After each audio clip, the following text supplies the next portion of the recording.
Hi, this is Dr. Vinash here, and in today's video, I am helping you out with one of the very important chapters, which is chapter number 3,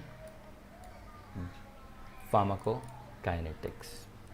Now, before you go to this particular chapter, I hope you have done chapter number 2, because only after that, chapter number 3 will make more sense. ठीक है? क्या क्या करना है इसके अंदर? सबसे पहला बायो ट्रांसफॉर्मेशन के बारे में जान के लेना है। देखो, जब भी कोई भी ड्रग आपके बॉडी के अंदर आएगा, ये बॉडी के अंदर एक फॉरेन सब्सटेंस आ रहा है, बराबर ना?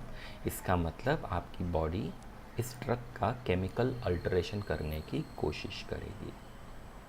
इस तरह से कोशिश करेगी कि अगर कोई लिपिड सॉल्युबल सब्सटेंस आपने बॉडी के अंदर डाला है, बराबर, तो उसको लिपिड इनसॉल्युबल या वाटर सॉल्युबल सब्सटेंस करके किडनी से बाहर फेंक दो। उसी तरह से जो ड्रग्स हाइड्रोफिलिक है, मतलब पानी में डिज़ोल्व होने वाले हैं, वो डायरेक्टली हम किडनी में से बाहर फेंक सकते हैं, क्योंकि किडनी यूरिन फेंकती है वैसे। बट इवन दो इसको डायरेक्टली हम बाहर फेंक सकते हैं, ये ड्रग्स फॉरेन सब्सटेंसेस है, इसीलिए इनका मेटाबॉलिज्म बॉडी के अंदर होगा और बॉडी कोशिश करेगी कि खुद को इन ड्रग्स से बचाया जाए। अब बॉडी बचाने के लिए इनके ऊपर रिएक्शन तो करेगी, पर फॉलोइंग चीज़ें हो सकती है।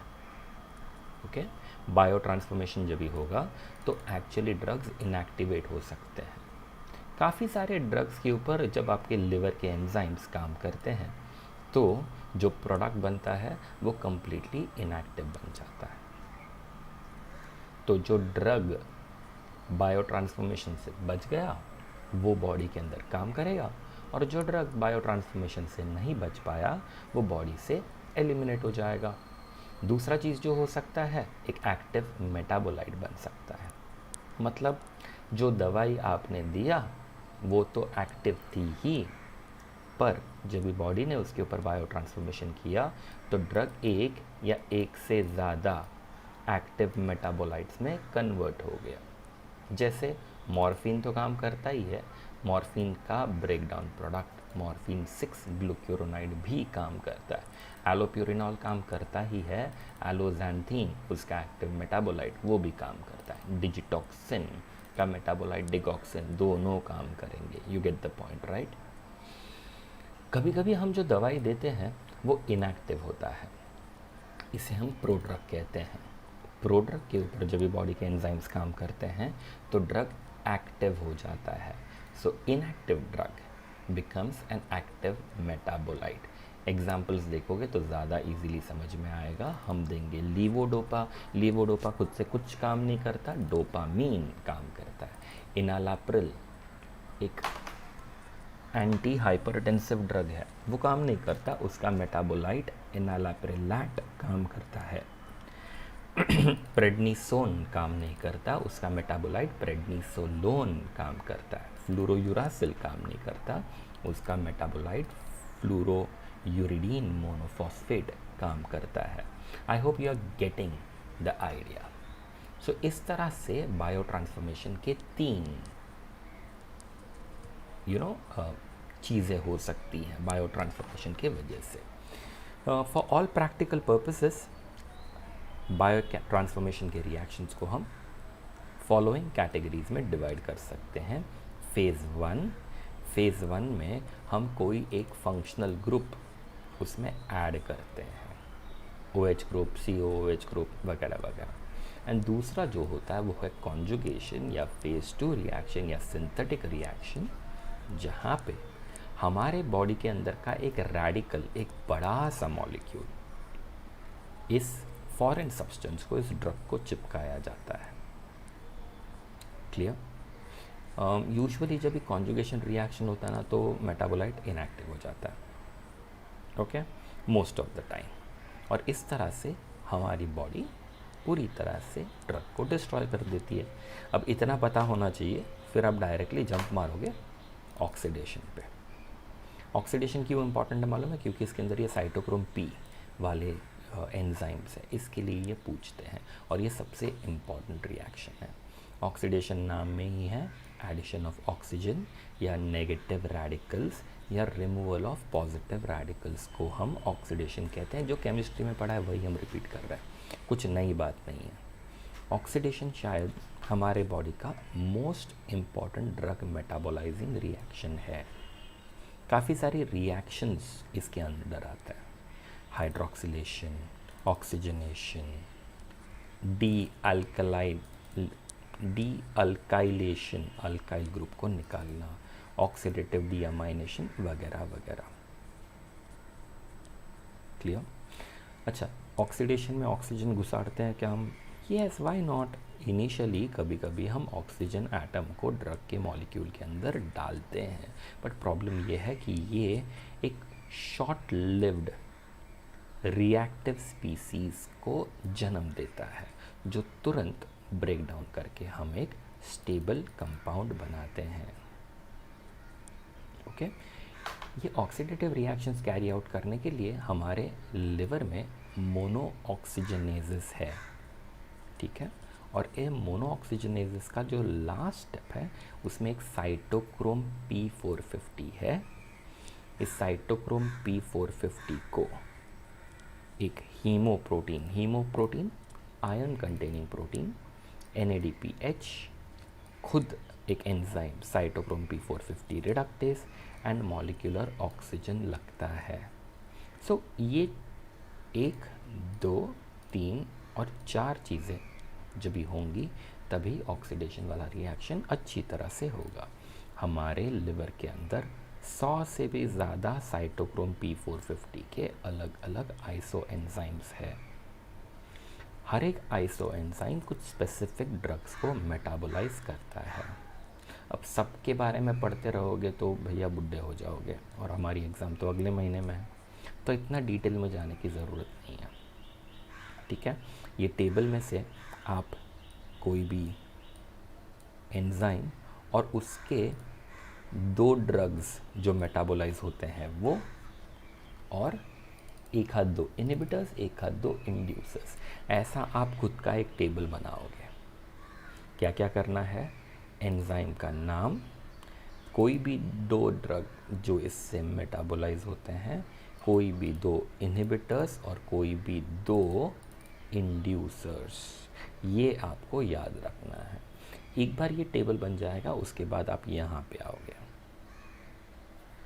रिमेंबर, साइटोक्रोम P450 अलग अलग लोगों में अलग अलग काम करता है। इतना ही नहीं, सेम बंदे में भी साइटोक्रोम P450 के अलग अलग सब टाइप्स होते हैं जो अलग अलग काम करते हैं। इसका मतलब ये है कि जब भी हम कोई भी दवाई हमारे पेशेंट को देंगे तो ये दवाई 100% सब में सेम टू सेम काम करने वाली दवाई नहीं होगी। There will always be interspecies and inter-individual differences. That's why चूहे में होता करके इंसान में होगा ऐसा नहीं कर सकते हम, या एक इंसान में होता करके दूसरे इंसान में भी होगा ऐसा हम नहीं कर सकते, ठीक है। अगर इतना भी आपने लिख दिया एग्ज़ाम में तो मार्क्स अच्छे खासे मिल जाएंगे। रिडक्शन, हाइड्रोलिसिस, सिंथेटिक रिएक्शन बिल्कुल करने का ज़रूरत नहीं है। डायरेक्टली आप आने वाले हो यहाँ पे, inhibition of drug metabolism. Now before I start inhibition of drug metabolism, you have to understand जो मैंने अभी पढ़ाया, ये साइटोक्रोम्स, ये मोनोऑक्सीजनेसिस, ये सारे के सारे हमारे सेल्स के माइक्रोसोमल एंजाइम्स हैं। माइक्रोसोम मतलब स्मूथ एंडोप्लाज्मिक रेटिकुलम, लिवर वाले, पर ये किडनी में भी होते हैं, इंटेस्टिनल म्यूकोजा में होते हैं, लंग्स में होते हैं, काफ़ी सारे जगह पे होते हैं। ये वही सारे रिएक्शन जो अभी देखे ना हमने, ऑक्सीडेशन, रिडक्शन, हाइड्रोलिसिस, ग्लूक्यूरोनाइड कॉन्जुगेशन, यही सब करने वाले। बट काफ़ी सारे एंजाइम्स माइक्रोसोम्स में नहीं होते हैं, ये शायद साइटोप्लाज्म में होते हैं या माइटोकॉन्ड्रिया में होते हैं। इनको हम नॉन माइक्रोसोमल एंजाइम्स बोलते हैं। कुछ एंजाइम तो प्लाज्मा में भी होते हैं, इसमें आते हैं एस्टरेजेस, अमाइडेजेस, फ्लैवोप्रोटीन ऑक्सीडेजेस, कॉन्जुगेशंस, ये सब, ठीक है। सो कुछ ऑक्सीडेशन रिडक्शन, कुछ हाइड्रोलाइटिक रिएक्शन, कुछ कॉन्जुगेशन रिएक्शन, ये सब करने का जिम्मेदारी नॉन माइक्रोसोमल एंजाइम्स का है। आपको कुछ स्पेशल याद रखना है, नॉन माइक्रोसोमल एंजाइम इंड्यूसिबल नहीं है, पर जेनेटिक वेरिएशंस हो सकता है। इतना एक बार याद कर लो, जस्ट ऊपर ऊपर से ये वाला पार्ट, उसके पहले वाला बाय हार्ट करना है, साइटोक्रोम वाला। हॉफमैन एलिमिनेशन भी एक इम्पॉर्टेंट कंसेप्ट है, जो मैंने आपको जब भी हमने स्केलेटल मसल रिलैक्सेंट देखा था ना, एट्राक्यूरियम, तभी बताया था। ये एट्राक्यूरियम बॉडी के अंदर स्पॉन्टेनियसली अपने आप बिना किसी एंजाइम के खुद को रीअरेंज कर लेता है, इसके मॉलिक्यूल्स अपने आप रीअरेंज कर लेते हैं एंड फिर ये बॉडी के बाहर चला जाता है। सो इसको एलिमिनेट करने के लिए कोई एंजाइम की ज़रूरत ही पड़ती नहीं है। ऐसे रिएक्शंस को हम बोलते हैं हॉफमैन एलिमिनेशन। एट्राक्यूरियम इसका एक क्लासिकल एग्जांपल है और मुझे चाहिए कि आप इसको ठीक से याद रखो। Okay, now is there a way by which you can inhibit और induce an enzyme? This is going to be our next question. So coming back here, inhibition of drug metabolism, important question है। अगर कोई ऐसा drug हो जो ये cytochrome P450 को चिपक के उसका मेटाबॉलिज्म करने की शक्ति को इनहिबिट कर दे, तो क्या होगा? अगर साइटोक्रोम P450 इनहिबिट हो गया तो जो साइटोक्रोम बाकी ड्रग्स को इनहिबिट करने वाला था ना, डिस्ट्रॉय करने वाला था ना, मेटाबोलाइज करने वाला था ना, वो सारा का सारा प्रोसेस रुक जाएगा। क्लियर? ऐसे ही कुछ ड्रग है, अजोल एंटीफंगल ड्रग्स, मैक्रोलाइड एंटीबायोटिक्स, ये जाके साइटोक्रोम P450 के हीम आयन को चिपकते हैं और पूरा मेटाबॉलिज्म की धज्जियाँ उड़ा देते हैं। उसी तरह से कुछ ड्रग कॉम्पिटिटिव इनहिबिशन कर सकता है, क्योंकि सेम एंजाइम या सेम कोफैक्टर्स है। सुनने में ये बहुत कॉमन लगता है, बट काफ़ी रेयर है इसके इंस्टेंसेस। तो अभी कैसे है ना, आपको प्रिसाइसली पता होना ज़रूरी है कि कौन सा साइटोक्रोम P450 कौन से पर्टिकुलर ड्रग का मेटाबॉलिज्म कैरी आउट करता है। क्लियर? अभी अगर एक ऐसा ड्रग हो जो सबस्ट्रेट भी हो और इनहिबिटर भी हो, तो शायद गड़बड़ हो सकती है, क्योंकि खुद ही खुद को इनहिबिट कर देगा, है कि नहीं? ऐसा भी हो सकता है कि ओरल बायो अवेलेबिलिटी इस ड्रग का इंक्रीज़ हो जाए। अब आप ही इमेजिन करो, हमने जब भी स्लीपिंग पिल्स के बारे में बात की थी, याद है हमने बोला था कि बारबिट्यूरेट्स हम आजकल नहीं देते, क्योंकि लोग खुद से ही बारबिट्यूरेट्स का डोज बढ़ाते थे। क्योंकि पहले पहले बारबिट्यूरेट्स दोगे ना तो बहुत अच्छी नींद आती थी, पर जैसे जैसे पेशेंट को आदत लगते जाती थी, उसका एंजाइम इंडक्शन होता था। जैसे एंजाइम इंडक्शन होता था तो क्या होता था मालूम है? बारबिट्यूरेट्स का ब्लड में लेवल कम होता था, इसलिए टैबलेट बढ़ानी पड़ती थी। ये उल्टा है। वेरापामिल का एग्जाम्पल लेते हैं। वेरापामिल एक एंटी हाइपरटेंसिव ड्रग है। ये खुद के मेटाबॉलिज्म को बंद करता है। सी बारबिट्यूरेट्स का एग्जाम्पल में वो मेटाबॉलिज्म एक्टिवेट करता है। वो अच्छा एग्जाम्पल है इंडक्शन का। खुद का ही डिस्ट्रक्शन बढ़ाएगा तो ड्रग काम नहीं करेगा। यहाँ पे उल्टा हो रहा है। यहाँ पे खुद का ही डिस्ट्रक्शन रोका जाएगा एंजाइम को बंद करके। इसका मतलब ये है कि अगर आपने वेरापामिल एक्स डोज में दिया, आज अगर वो बहुत अच्छा काम कर रहा है, कल वो और ज़्यादा अच्छा काम करेगा, 10 दिन के बाद और ज़्यादा अच्छा काम करेगा, साइड इफ़ेक्ट्स बढ़ने लगेंगे। सो ये जो वेरापामिल जैसे ड्रग्स है जो खुद का ही मेटाबॉलिज्म बंद करे, थोड़ा केयरफुली देना पड़ता है। दूसरा इंपॉर्टेंट कैटेगरी ऑफ ड्रग होगा जो खुद तो दूसरे साइटोक्रोम से डिस्ट्रॉय होता है, पर वो भलते साइटोक्रोम को जाके इनहिबिट करेगा। जैसे ये क्विनिडीन नाम का ड्रग जो है ना, वो साइटोक्रोम P3A4 से मेटाबोलाइज होता है। सो क्विनिडीन को तोड़ता कौन है? Cytochrome 3A4। पर क्विनिडीन इनहिबिट किसको करता है? साइटोक्रोम P2D6 को। इसका मतलब क्विनिडीन तुम दोगे तो उसका मेटाबॉलिज्म सही चलेगा, पर क्विनिडीन जब दोगे तो ऐसे सारे ड्रग्स जो साइटोक्रोम P2D6 से डिस्ट्रॉय होते हैं उनका लेवल तो बढ़ने लगेगा ना। ये तकलीफ हो सकती है। क्लियर? अब क्लिनिकली ना, अगर कोई ड्रग्स सेम आइसो एंजाइम से मेटाबोलाइज होते हैं तो शायद गड़बड़ हो। जैसे boosted HIV proteases inhibitor strategy जो है ना, वो साइटोक्रोम P3A4 का इनहिबिटरी एक्शन ऑफ रिटोनाविर को यूटिलाइज करता है, तो बाकी PIs प्रोटीज इनहिबिटर्स कम देने पड़ते हैं। समझा ना? हमने एक ऐसा ड्रग दे दिया रिटोनाविर जो साइटोक्रोम P3A4 को इनहिबिट कर देगा, जिसके वजह से बाकी के जो प्रोटीज इनहिबिटर्स हैं, अटाजानाविर, लोपिनाविर, साक्विनाविर, ये इनका मेटाबॉलिज्म कम होगा तो इनका बॉडी में लेवल बढ़ जाएगा।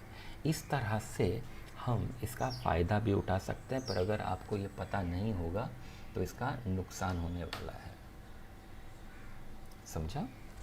ये टेबल में से कोई भी 4 ड्रग्स, आप 4 से 5 ड्रग्स आप बाय हार्ट कर लोगे तो बस हो जाएगा। ये टेबल आपके लिए थोड़ा सा इम्पॉर्टेंट है। ठीक है? अब हम एक्सट्रीम दूसरा एंड देखते हैं, एंजाइम इंडक्शन।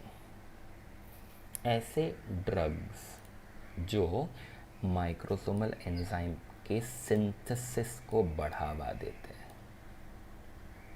अब जब माइक्रोसोमल एंजाइम्स ही बढ़ जाएंगे तो मेटाबॉलिज्म ऑफ ड्रग वो भी बढ़ जाएगा, और अगर ड्रग ज़्यादा आसानी से डिस्ट्रॉय हो गया तो भैया तुम बोलो कि कैसे काम होगा। वो छोड़ो, खुद को डिस्ट्रॉय करता है तो अलग बात है यार, इन लोग एंजाइम इंड्यूस करते हैं, ये एंजाइम्स फिर बाकी के ड्रग्स को भी डिस्ट्रॉय कर देते हैं। जैसे एंटी कन्वल्जेंट साइटोक्रोम P3A को इंड्यूस करते हैं, फिनोबार्बिटोन, रिफैम्पिन इनको करते हैं। 2-4 एग्जाम्पल्स आपको याद रखने हैं। अब इससे होगा क्या? साइटोक्रोम्स अगर ज़्यादा हो गए तो बायो ट्रांसफॉर्मेशन ज़्यादा होगा, बायो ट्रांसफॉर्मेशन ज़्यादा होगा तो ड्रग का एक्शन कम हो जाएगा। क्लियर? अच्छा देखो, ये ना गलत बात हो जाएगी, हम ये बोल रहे हैं कि बायो ट्रांसफॉर्मेशन हो जाएगा तो सारा एक्शन कम हो जाएगा, ऐसा नहीं होता। देखो कॉन्सिक्वेंस क्या है। एक, सबसे पहले ड्रग्स रियली ज़्यादा जल्दी डिस्ट्रॉय हो रहे हैं। अगर डिस्ट्रॉय ज़्यादा होने वाला है क्योंकि एंजाइम ज़्यादा बन रहा है तो उनका एक्शन कम हो जाएगा, उनका इंटेंसिटी कम हो जाएगा, उनका ड्यूरेशन कम हो जाएगा। जैसे अगर हमने अगर मैंने ओरल कॉन्ट्रासेप्टिव पिल्स दे दिए किसी पेशेंट को और उसको बेचारे को एक एंजाइम इंड्यूसर भी मिल गया, तो क्या होने वाला है मालूम है? वो एंजाइम इंड्यूसर ओरल कॉन्ट्रासेप्टिव को डिस्ट्रॉय कर डालेगा। वो बंदी बेचारी सोच रही है कि उसने ओरल कॉन्ट्रासेप्टिव पिल्स लिए है तो वो सेफ़ है, पर वो सेफ़ नहीं है। ऐसा गड़बड़ हो सकता है। या रिफैम्पिन दे दोगे तो रिफैम्पिन की वजह से सारे एंटी HIV ड्रग्स टूट जाएंगे, जैसे नेविरेपिन टूट जाएगा, तो HIV के ऊपर काम ही नहीं होगा रिफैम्पिन की वजह से। ऐसा हो सकता है। अच्छा, ऐसा है क्या कि एक्शन बढ़ सकता है? Of course yes. जो प्रोड्रग है वो ज़्यादा आसानी से एक्टिव ड्रग में कन्वर्ट हो जाएगा, तो कुछ कुछ में तो एक्टिविटी बढ़ने भी वाली है। फॉरगेट एक्टिविटी, टॉक्सिसिटी भी बढ़ सकती है भैया। कुछ ड्रग का टॉलरेशन हो जाता है, जैसे खुद का ही ऑटो इंडक्शन कर लेते हैं ना, तो जैसे बारबिट्यूरेट्स का एग्जांपल दिया था वो वाला यहाँ पे लिख सकते हो। कभी कभी हमारे बॉडी के अंदर के सबस्ट्रेट ज़्यादा इजीली मेटाबोलाइज हो जाते हैं। कभी कभी एक डिसीज़ है जिसका नाम है अक्यूट इंटरमिटेंट पोर्फायरिया, ये डिसीज़ हो सकती है। अब इसके डिसीज़ के डिटेल में जाओ मत, फर्स्ट ईयर में पढ़ा नहीं, अब पढ़ के भी फ़ायदा नहीं है, बाय हार्ट कर लो। एंड कैसे होता है ना, अगर आपका पेशेंट हर दिन एक ड्रग लेता है तो आप इजीली कैलकुलेट कर सकते हो, भैया ये इतना इतना टैबलेट ले रहा है तो इतना इतना एंजाइम इंडक्शन होगा, तो इतना इतना मेरे को बाकी का ड्रग बढ़ाना पड़ेगा, है कि नहीं, या घटाना पड़ेगा, जो भी है आप प्लान कर सकते हो। अभी हफ्ते में 2 दिन लेता है बेचारा ड्रग, तो क्या करेंगे, कभी ज़्यादा एंजाइम इंडक्शन होगा, कभी कम होगा, तो इंटरफियरेंस होगा ना। दूसरा ड्रग हम कैसे देंगे उसको रेगुलर बेसिस पे, गड़बड़ हो जाएगी भैया। उसी तरह से अगर साइड इफ़ेक्ट्स आने लगे तो टॉक्सिसिटी टेस्टिंग कैसे करेंगे, क्योंकि एंजाइम तो इंड्यूस हो रहा है। तो ये सारी चीज़ें हो सकती है।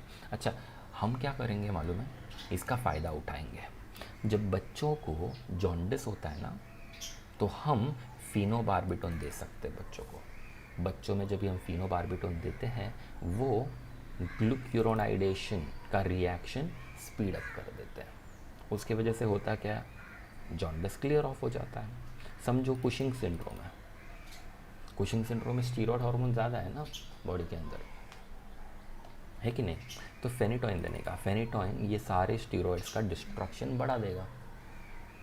या कोई क्रॉनिक पॉइजनिंग है, इंड्यूसर्स दे दो। इंड्यूसर्स क्या करेंगे मालूम है, इंड्यूसर्स